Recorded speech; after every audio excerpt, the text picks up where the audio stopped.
Clap de fin, c'est un échec. 5 mois après Kanye West, Ivy Park c'est fini, Beyoncé et Adidas mettent fin à leur collaboration après 5 ans pour une histoire qui certainement sera étudiée en cours de marketing. Beyoncé sans aucun doute est l'une des plus grosses pop stars de toute l'histoire de la pop music, c'est l'une des plus grosses pop stars de ces 20 dernières années. Les places de sa tournée Renaissance Tour s'arrachent au point où ça devient un problème politique. J'ai reçu de nombreux messages de fans de Beyoncé extrêmement déçus par l'annulation de sa deuxième date de concert à Paris. Les prix des places sont exorbitants, certains billets sont à 4000 $ et s'arrachent aux États-Unis. On voit actuellement que plusieurs fans font des réservations depuis les États-Unis pour venir en Europe assister au show parce que ça leur coûte moins cher que d'être aux États-Unis et de payer sa place là-bas. Pour vous dire à quel point ces fans sont prêts, motivés. Mais alors, comment se fait-il que malgré tout ça, elle a tant de mal à vendre ses propres vêtements? I remember wanting to stop, but I would push myself to keep going. And I would think about my dreams. I would think about the sacrifices my parents made for me. I would think about my little sister and how I was a hero. L'histoire est en réalité très belle, voire très touchante. Beyoncé nous invite dans son parc, l'endroit qui a fait d'elle qui elle était. Elle nous dit franchement, quand j'étais une petite fille, mon père me levait chaque matin pour aller courir et j'avais du mal, c'était pareil pour moi et j'avais vraiment du mal comme elle. Et elle dit, chaque fois qu'il le faisait, j'étais pas bien, mais j'y allais et c'est dans ce parc-là que j'ai appris la motivation, le sens de l'effort, le sens de me dépasser. Quand j'y étais, je pensais à ma sœur, au sacrifice que ma famille a fait pour moi et je me suis donné à fond. On pourra tout reprocher à Beyoncé, sauf une chose, c'est une bête de travail. Donc là, elle se livre et elle continue plus loin dans cette pub qui était la première pub de Ivy Park en vous disant « Le parc ne m'a jamais quitté ». Mieux encore, il existe toujours quand elle le dit. On voit d'ailleurs apparaître le sigle Parkhood qui est son propre label, façon de dire que cette idée-là ne l'a jamais quitté. Et elle précise même que au moment où j'ai accouché, j'étais toujours dans ce parc. Là, je sors une marque sportive, c'est relié à la personne que je suis, à mon histoire, à ma détermination pour être toujours là dans le game. Et dans les débuts, il peut y avoir une sorte d'euphorie de la part notamment de ses fans, une sorte de mini sympathie de la part du grand public. Au début, ils sont chez Topman, après pas chez Adidas. Les gens se disent qu'est-ce que ça va donner. Mais en fait, Ivy Park très rapidement va faire face à un problème presque naturel, à savoir le marketing principal de Beyoncé qu'on a déjà vu un peu sur cette chaîne. Parce que ça fait environ 10 ans qu'elle a totalement restructuré son branding, son image au niveau du public, à savoir que nous on a connu une Beyoncé plutôt rigolote, pas souvent super fluide en interview, mais elle était là. What do you think the government should be doing about the foot and mouth epidemic? We don't know anything about that. All we know is we just got here. Deadly virus that's decimating the nation's livestock.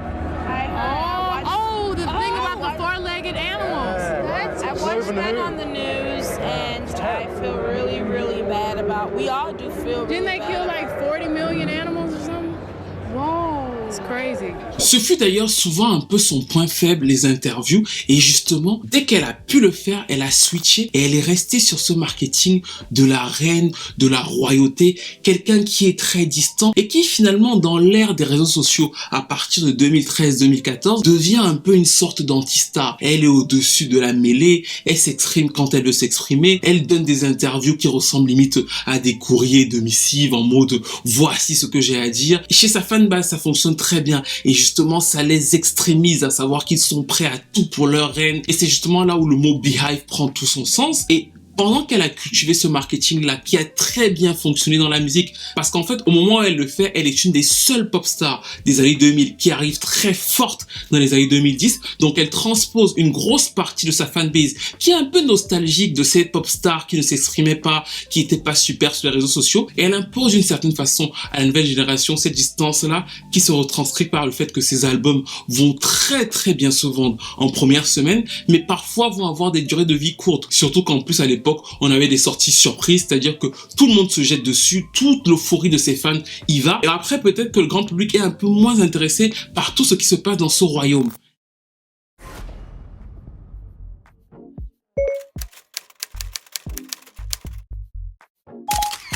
C'est un marketing qui fonctionne très bien dans la musique. J'avais d'ailleurs expliqué pourquoi en bribe dans ce que je vais appeler moi-même la pop starisation de niche, parce que dans l'ère du streaming, on voit que les artistes gagnent à avoir ces espèces de niches sur lesquelles ils s'appuient pour pouvoir justement dominer le mainstream. Et Beyoncé, l'ayant compris en amont, a un fort avantage par rapport à tout ça. Avec Renaissance d'ailleurs, on voit que c'est la formule extrême parce que ses fans sont tellement habitués à ce qu'elle soit absente, à ce qu'elle ne soit pas là, qu'elle ne doit même pas se justifier. Elle n'a rien à dire. Eux, ils sont juste là pour pouvoir consommer. C'est-à-dire que ça aurait été une autre pop star, vous auriez vu beaucoup de gens lui poser des questions, essayer de la trouver, s'énerver. Là, il y a rien en fait. L'album marche, les gens écoutent la musique. C'est aussi un choix marketing en fait de sa part. Mais c'est justement ce truc qui fonctionne très bien dans la musique, qui est le talon d'Achille du branding plutôt malin, touchant de la petite Beyoncé dans le parc. Si on prend toutes les stars de la musique qui ont lancé des marques plus ou moins récemment et qui ont cartonné, on retrouve à chaque fois deux choses. La première chose, c'est qu'ils vendent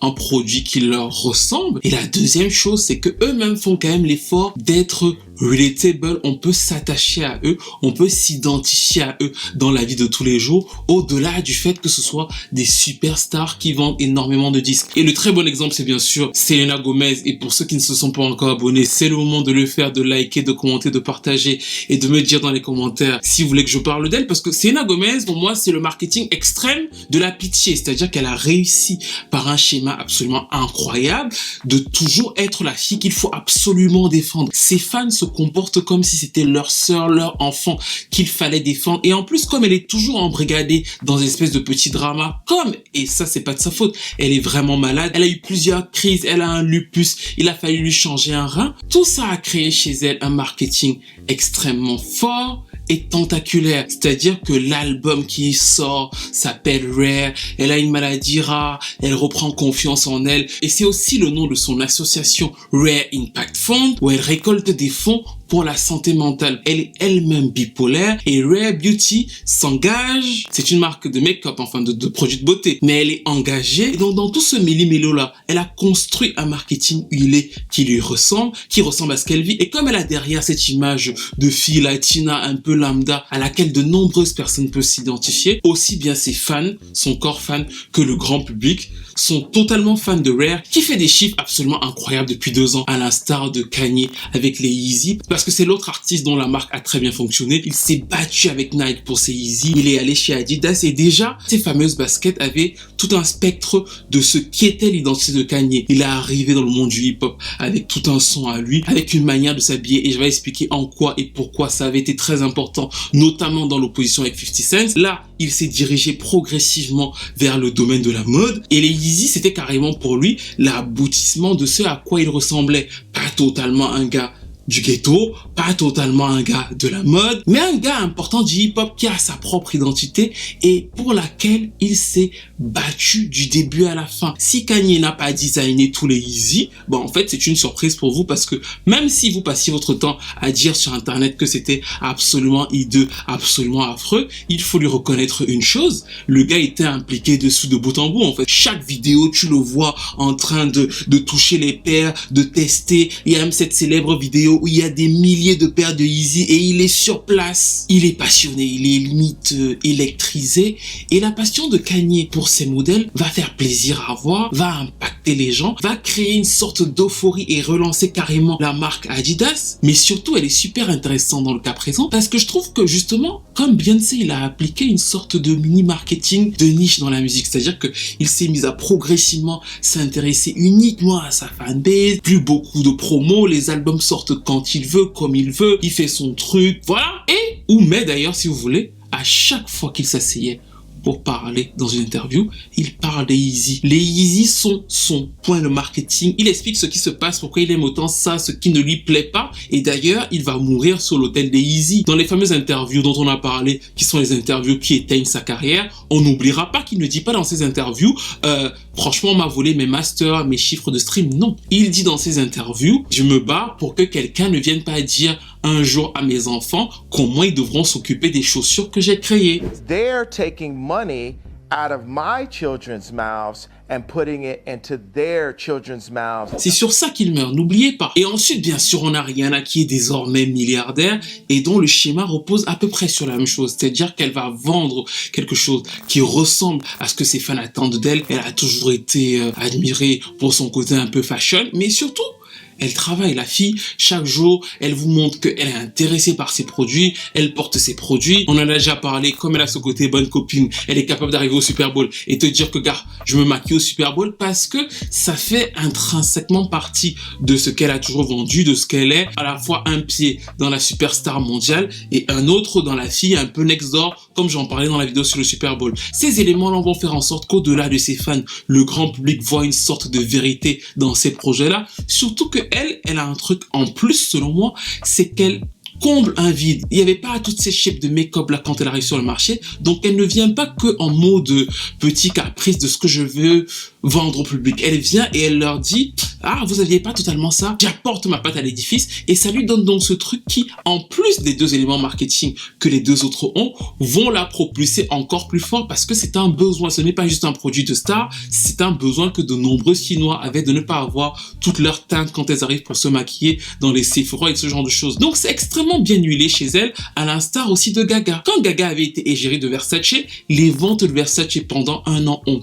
totalement explosé parce qu'il y avait ce truc de bon, c'est la fille italienne, italo-américaine qui revient à la maison. Ils avaient très bien rebrandé ça, elle avait une image plutôt classe et même si c'était quand même des projets de luxe, ce qu'ils se sont assurés de faire, c'était que c'était un laps de temps pas très long, très court, c'est des pièces inédites et d'ailleurs quand ils ont fait la réédition de Born This Way l'an dernier ou l'année d'avant, ce qu'ils ont fait, c'est qu'ils ont proposé une pièce de luxe et juste après derrière, Versace a proposé un t-shirt et une casquette totalement abordable pour les fans. C'est un aspect qu'ont pris en compte Selena Gomez, Kanye West dans leurs produits, à savoir que les prix sont plus ou moins abordables pour la tranche de ce qu'ils vendent à leurs fans. Rihanna l'avait aussi pris pour ses marques principales, mais elle avait oublié quand elle a fait la collaboration avec LVMH et justement ils se sont rattrapés. Et c'est malheureusement ce même facteur-là qui, au-delà de l'aspect déconnexion des fans, qui n'a pas été pris en compte par Ivy Park.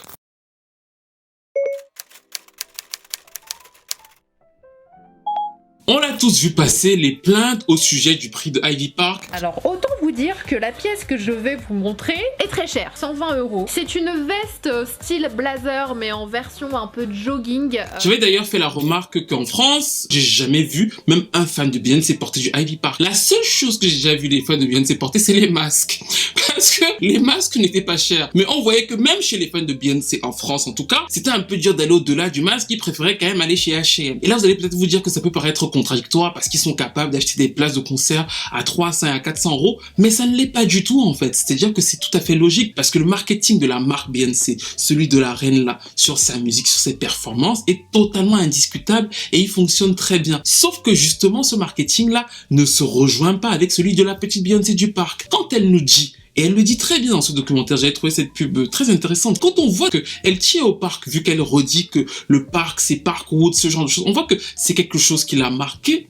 Bah en fait, pour pouvoir l'expliciter, il faut le dire, il faut peut-être faire des interviews ou le raconter de façon très simple. Sauf qu'elle ne peut pas le faire. Elle n'en est pas capable parce que de l'autre côté, elle sait que ça peut peut-être la faire descendre de son piédestal par rapport à ses fans. Et c'est pour ça que c'est finalement pas si surprenant que beaucoup de ses fans sont prêts à débourser des sommes absolument astronomiques sur ses places de concert et sur ses albums, mais ne sont absolument pas capables d'acheter cette marque, qu'en plus elle ne porte pas, parce que justement l'autre truc de cette marque de sportwear et tout, c'est que c'est très difficile pour elle de porter ça aux événements, aux soirées, et de l'autre côté, pour vendre une marque Adidas, au moins la première collection, bah il fallait qu'elle montre comment elle fait du sport, ses entraînements, ce genre de choses, sauf qu'elle ne veut pas le faire. Donc ça paraît totalement loin d'eux. Chaque fois qu'ils la voient sur Instagram, elle a des vêtements, mais même pas ses propres vêtements. C'est d'ailleurs selon moi pour ça qu'ils vont essayer de faire évoluer la marque. Quand on regarde les premiers drops, les deuxièmes et troisièmes drops, on voit qu'ils commencent à rajouter des trucs un peu bizarres pour une marque de sportwear au début. Il y a du jean par-ci par-là, des jeans en string, des strings jeanés, des trucs cowboy, striptease. Enfin, moi je suis pas modeux, j'imagine qu'il y a un modeux dans les commentaires qui va nous expliquer à quel point c'était extraordinaire. Mais quand tu commences à regarder ça de loin, tu te demandes quand même où est-ce que ça se porte en fait. Tu ne sais pas si tu vas faire du sport avec, si tu vas sortir avec. Et plusieurs consommateurs, même qui ont acheté, se sont posé la question. Je vous avoue que ça me fait quand même un peu bizarre d'avoir un haut Adidas un peu sophistiqué, avec des épaulettes et tout. Je me vois pas faire du sport avec et je me vois pas non plus aller au restaurant avec. C'est un entre-deux, il est là, il existe. En faisant ça, pour moi, l'idée, c'est de trouver la note juste. C'est-à-dire que c'est comme une sorte de dosage de crêpes. Ils essaient de se dire que si on met un peu de ça, est-ce qu'à ce moment-là, les fans de Beyoncé vont se retrouver, comprendre et tout. C'est-à-dire qu'ils essaient de trouver le truc, l'agencement parfait. On l'envoie à toutes les stars de la planète, les Megan Thee Stallion, tout le monde ouvre la grosse valise. Mais le problème demeure, les personnes auxquelles elle envoie, pour la plupart d'entre elles, hormis le moment où elle déballe le truc, ne le portent pas. Et elles-mêmes ne le portent pas. Il n'y a pas le marketing du lien, du réalisme, de la réalité que les autres ont. Look at here. Come on, B, I see you, sis. Putain, on se dit quand même, c'est cher ces conneries. On veut bien contribuer pour payer l'école de Blue Ivy, mais il faut pas exagérer. More celebrity brands are failing. Adidas is set to lose $200 million on Beyonce's Ivy Park this year. That's on top of the $1.3 billion loss from Yeezy. The question is, what went wrong? You don't look at Beyonce and think athleisure. No, athleisure, ever. Ever. She's quite high class.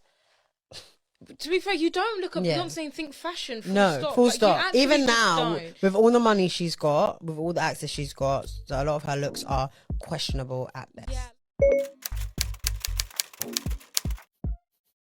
L'idée pour beaucoup qui revient souvent, c'est que de toute façon, Beyoncé, elle sait pas s'habiller, elle est nulle en mode, elle devrait arrêter. Et je pense que ça doit être quelque chose qui lui fait très mal. Parce que ce marketing d'Ivy Park et ce marketing de Beyoncé que je viens de vous décrire, il faut savoir qu'il n'a pas toujours été pareil. Comme je l'ai dit au début de la vidéo, moi j'ai connu une Beyoncé, voilà, présente, très présente, hyper présente même. En 2006, c'était limite, voilà, quoi, tu n'en pouvais plus de la voir partout, tout le temps, et qui défendait notamment l'une de ses marques. Cette marque s'appelait House of Deréon, et pour l'histoire de House of Deréon, il faut revenir sur les Destiny Child, parce qu'en fait les Destiny Child, c'était un groupe de R&B, mais elles étaient habillées par la mère de Beyoncé. C'était un peu hate it or love it, c'est-à-dire que certains vous diront que les Destiny Child s'habillaient super bien, et d'autres vous diront que c'est une absolue horreur, et que Tina Knowles méritait la prison. Moi, je suis pas super fashion, et pour ceux qui vont me dire mais pourquoi tu vas à la Fashion Week, c'est parce que je suis Stevie de Music Phoenix que je vais à la Fashion Week, c'est pas parce que je suis fashion. Avec moi ils font comme McDo, ils me prennent comme je suis. Non, mais en fait ce que je veux vous dire, c'est que mon avis sur les vêtements en eux-mêmes, leur couleur, leur texture, il est pas super intéressant. Moi je les trouvais pas ouf, mais je trouve que ça les a démarqués. Ça me gêne pas du tout qu'elles étaient habillées comme elles étaient habillées, souvent un peu comme avec du papier journal froissé là. Moi je trouvais que c'est plutôt cool parce que c'est comme ça que je les ai identifiés dans mon cerveau. En revanche, est-ce que j'aurais dit à ma sœur de s'habiller comme elle? Peut-être pas. Mais toujours est-il que mon avis n'a pas d'intérêt parce que dans cette période-là, plusieurs fans de Beyoncé sont allés lui dire qu'elle voulait vraiment s'habiller comme elle, qu'elles adoraient les vêtements de Tina et que du coup il fallait qu'elle fasse cette marque. C'est donc comme ça qu'elles vont aller chez Oprah Winfrey fin 2006-2007 pour présenter la fameuse marque House of Deréon, qui est donc dans le spectre même du storytelling familial. Beyoncé s'appelle, comme vous le savez, Beyoncé, parce qu'à la base, c'est le nom de famille de sa grand-mère, Agnès Beyoncé, qu'on va lui donner à elle en tant que prénom. Cette dame-là a travaillé dur, était fan de mode, et en gros, la House of Deréon, c'est les femmes sur 3 générations. La grand-mère qui représente la soul, le kick qui est la modernité en tant que Beyoncé, et Couture, qui est la mère de Beyoncé, qui fait plus ou moins les vêtements. Et c'est sur cette lignée-là qu'elles vont faire leur marketing Couture, Kick and Soul. Elles vont aller dans plein d'émissions télé pour présenter les collections. I love this. Thank you. Yeah, I love this. This is House of Deréon. Actually, it's a lot of 40s inspired designs.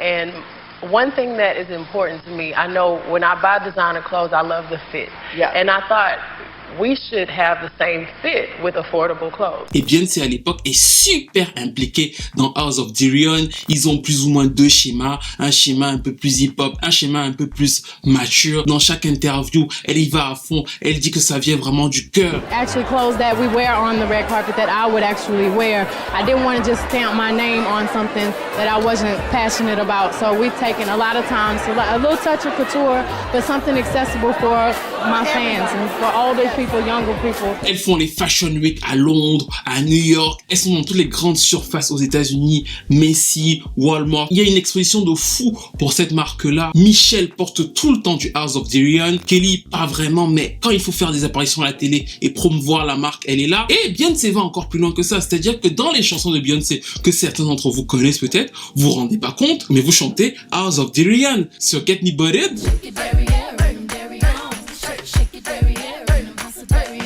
Vous l'avez peut-être pas entendu, mais dans Single Ladies, pareil, elle vous dit qu'elle porte Deréon, c'est-à-dire qu'elle faisait vraiment de la promo pour son truc. Mais la marque House of Deréon ne va jamais fonctionner. Method Man va le citer dans quelques chansons. Donc en fait, il y avait quelque chose qui semblait s'installer dans la culture du fait de sa stature, mais la greffe ne va jamais se faire. En 2012, elle et sa mère vont décider d'arrêter les frais sans dire quoi que ce soit, parce que je pense que Beyoncé doit détester le marketing de l'échec, dire que j'ai raté ou ce genre de choses. Donc en fait, elles vont juste fermer boutique. Comme là, Adidas et elle ont juste dit on se sépare sans trop rentrer dans les détails, même si on sait effectivement qu'ils ont perdu beaucoup d'argent sur les non-ventes de Ivy Park. Mais le flop de House of Deréon est souvent expliqué parce que selon la légende urbaine, les vêtements étaient affreux. C'est-à-dire que les gens vont vous dire qu'on pouvait ressembler à des épouvantails en portant ce genre de choses. Et c'est vrai que peut-être que ça ne fait pas super chic, mais c'était affiché partout dans les États-Unis. Et en fait, ce que je pense sur le fait que ce n'était pas forcément beau et à la mode, c'est qu'il y a deux choses. Moi, je pense qu'on peut vendre des trucs hyper laids à des gens. C'est-à-dire que, et ça se fait tous les jours en fait. Et que, limite, la beauté est subjective et ce genre de choses, mais on peut vendre des trucs super laids à des gens. Et surtout quand on a un pouvoir tel que celui d'être une superstar mondiale. Et pour que les gens refusent d'acheter House of Deréon, c'est parce que selon moi, encore une fois, il y a une déconnexion.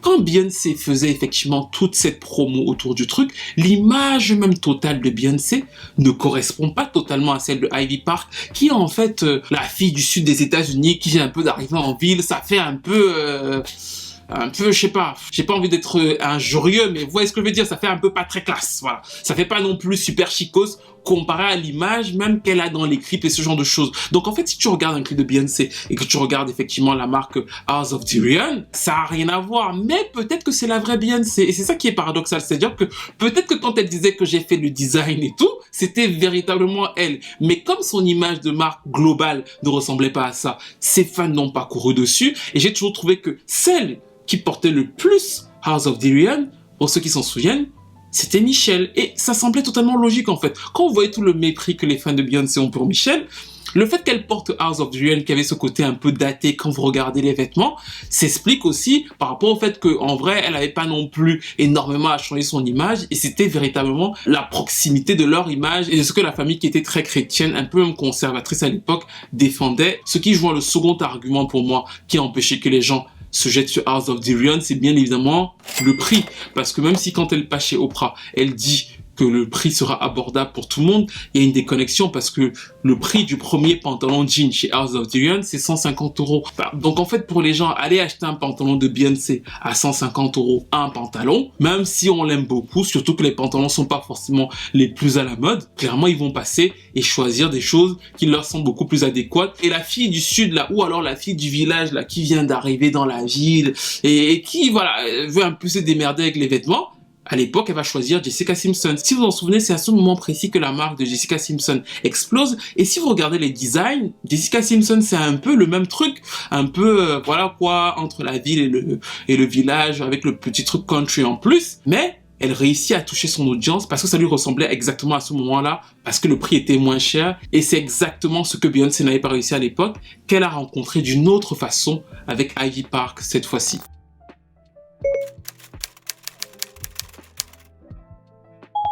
Récemment, j'ai été invité à la soirée de Kipembe.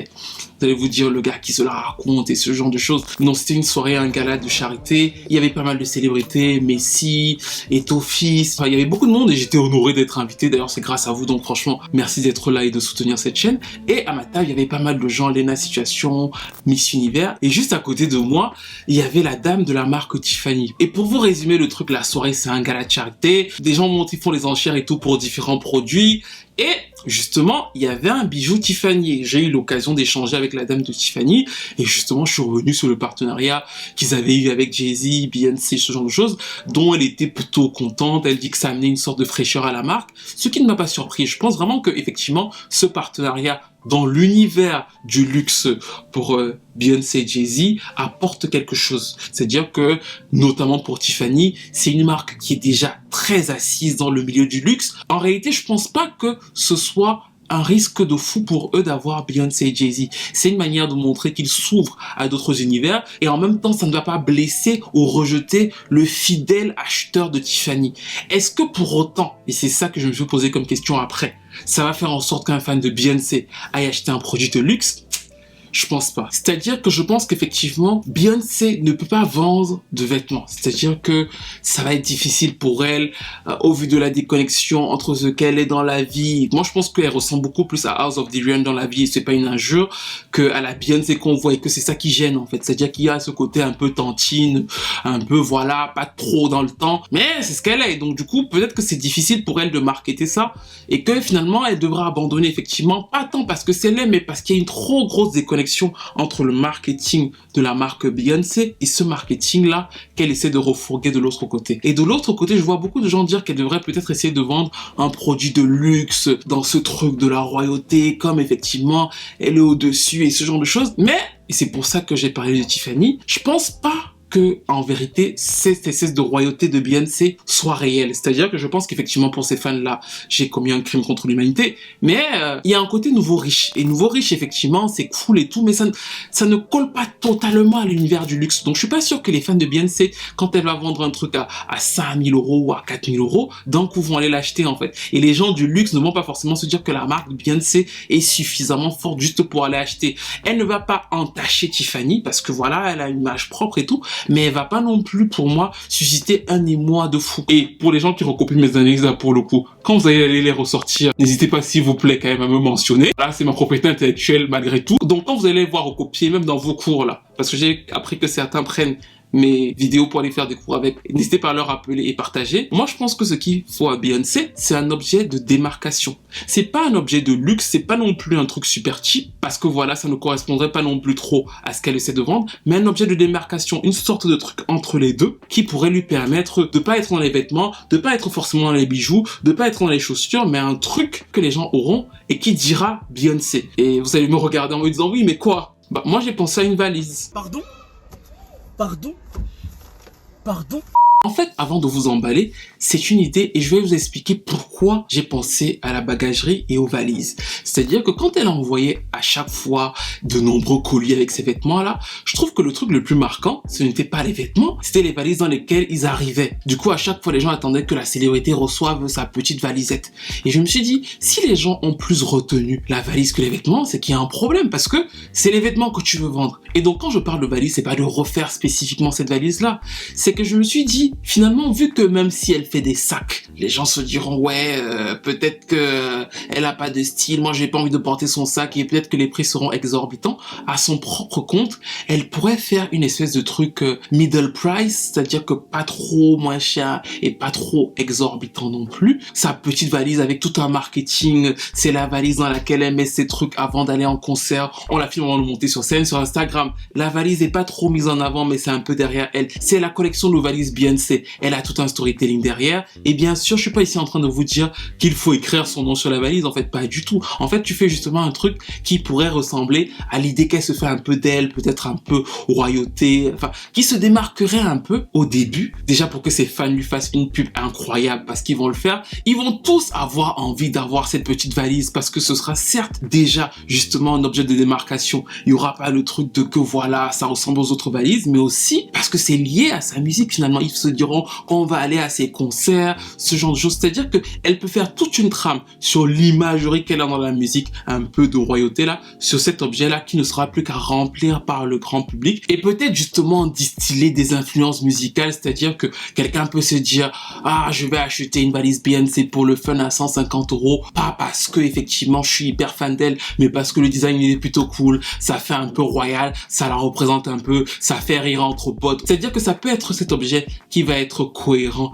avec son marketing de la distance, tout en étant quand même un peu relié à sa marque musicale. Et je sais que là, tout de suite, vous vous dites peut-être que les valises, la bagagerie, c'est pas très sexy, mais depuis que j'ai vu à la soirée de Kipembela qu'on achetait une valise noire voilà, normale là, à 25 000 €, ma vision de la vie a changé.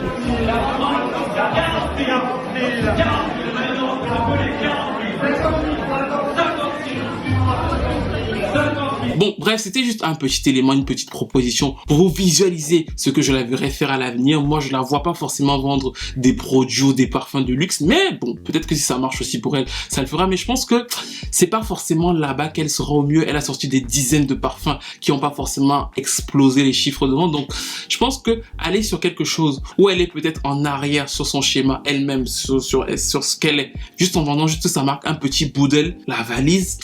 Ça peut paraître bête comme ça, mais ça me paraît efficace et nous sommes donc à la fin de cette analyse qui revenait sur la fin de la collaboration entre Ivy Park et Adidas. Je vous ai donné les éléments de la chute.